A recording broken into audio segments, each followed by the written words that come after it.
Bonjour à tous, le Citroën C5 Aircross en tarif, la Toyota Corolla Touring Sports dévoilée, le SUV Audi e-tron en production et un premier aperçu du concept BMW Vision e-Next. C'est notre sommaire du jour.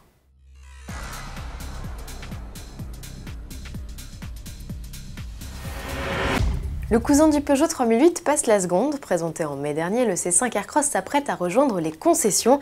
Citroën vient d'ouvrir le carnet de commandes pour son SUV dont les premiers exemplaires seront livrés en fin d'année. Prix d'appel 24 700 € avec le PureTech 130 chevaux, c'est 900 € de moins qu'un Renault Kadjar. Et en diesel, comptez 28 900 € avec le bloc de 130 chevaux. Une alternative de 180 chevaux est proposée en boîte EAT8 uniquement. Tarif à partir de 33 150 € en essence et 36 050 € en diesel. À date, c'est la seule motorisation soumise à un malus. Le C5 Aircross est décliné selon 4 niveaux de finition. D'office, le SUV profite de suspensions à butée hydraulique progressive, de 3 sièges arrière indépendants coulissants et escamotables, de phares et essuie-glaces automatiques et de l'électron tactile de 8 pouces.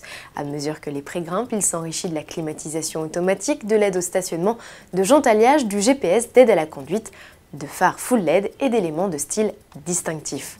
Le toit panoramique est proposé en option au même titre que le grip control et la caméra intégrée au pare-brise. Le C5 Aircross sera à découvrir au Mondial de Paris en octobre prochain. C'est également dans la capitale que vous pourrez faire connaissance avec la nouvelle Corolla Touring Sports, notre ex-Auris Break. Si vous revenez juste de vacances, sachez qu'il y a quelques jours, Toyota a renommé sa gamme de véhicules compacts en reprenant un patronyme très usité à l'international. Le style du break de 3e génération est calqué sur celui de la berline présenté en mars.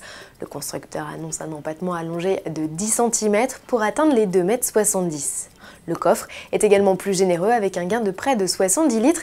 C'est désormais l'une des références de la catégorie. Sous le capot, Toyota fait l'impasse sur le diesel. La Corolla ne sera proposée qu'en hybride avec un bloc de 122 ou 180 chevaux.